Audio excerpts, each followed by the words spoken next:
La question n'est désormais plus de savoir si les véhicules électriques et hybrides vont s'imposer dans le paysage automobile, mais quand. En vérité, ce marché a clairement décollé en 2016, puisque l'on dénombre près de 775 000 immatriculations, soit une hausse de 41% en un an. Mais en plus de cette croissance généralisée des ventes, 2016 a été l'année du virage stratégique en faveur des véhicules électriques pour de nombreux constructeurs. Nous allons y revenir.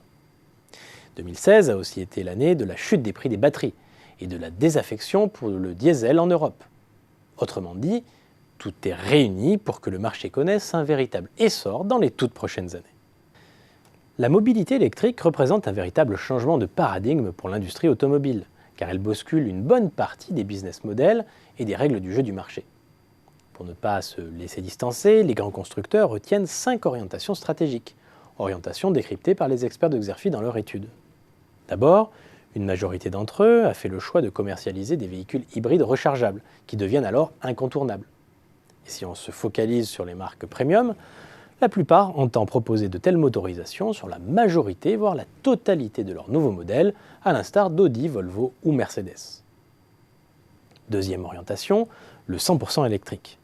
Plus aucun constructeur ne fait l'impasse dessus. Même Volkswagen, détracteur historique de l'électrique, a opéré un virage à 180 degrés en 2016 à ce sujet.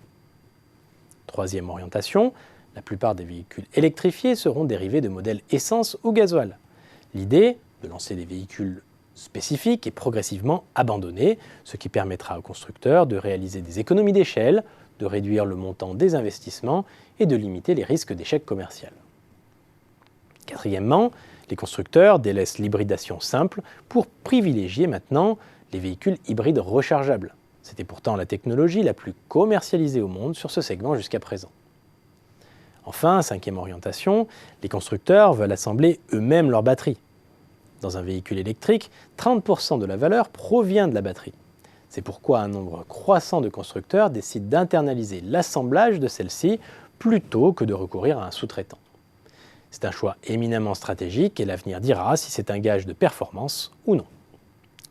Au bilan, on comprend que l'offre de véhicules électriques et de véhicules hybrides rechargeables est en train de considérablement s'élargir pour répondre à une demande en forte croissance. Les prochaines années pourraient donc bien être celles du basculement définitif du monde automobile de l'énergie fossile à une offre de plus en plus multi-énergie.